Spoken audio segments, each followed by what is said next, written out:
रणभूमि शांत हो चुकी थी। जहां कुछ समय पहले हजारों तलवारें टकरा रही थीं, अब वहां केवल हवा की सरसराहट थी। आल्हा जा चुके थे, लेकिन उनके शब्द अब भी पृथ्वीराज चौहान के कानों में गूंज रहे थे।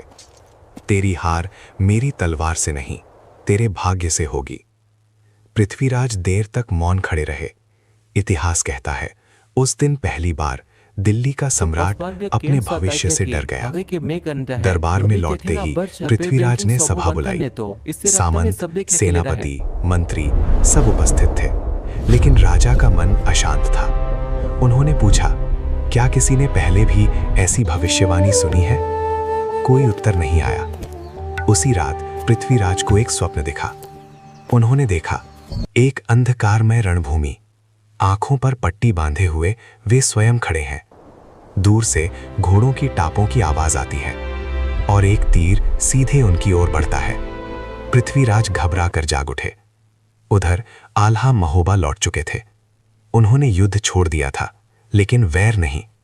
कहा जाता है, मां शारदा मैया ने आल्हा से कहा, वीर, अब तुम्हारी तलवार का नहीं, तुम्हारे त्याग का समय है। आल्हा ने नौलखा तलवार मां शारदा के चरणों में रख दी।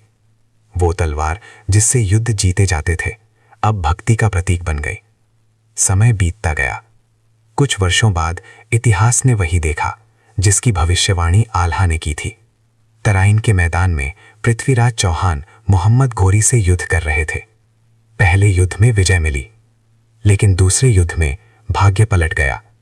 आंखों पर पट्टी बंधी हुई पृथ्वीराज शत्रु के सामने खड़े थे, और तभी एक तीर चला।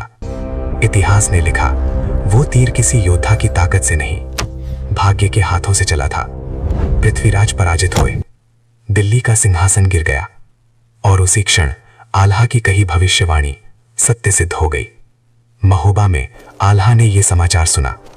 उन्होंने आंखें बंद की। न कोई हर्ष, न कोई शोक, बस इतना कहा, इतिहास अपना रास्ता खुद चुनता है। कहा जाता है, आल्हा ने अंततः युद्ध से संन्यास ले लिया और साधक बन गए। लेकिन उनकी गाथा आज भी जीवित है, क्योंकि कुछ योद्धा युद्ध से नहीं, अपने शब्दों से अमर होते हैं।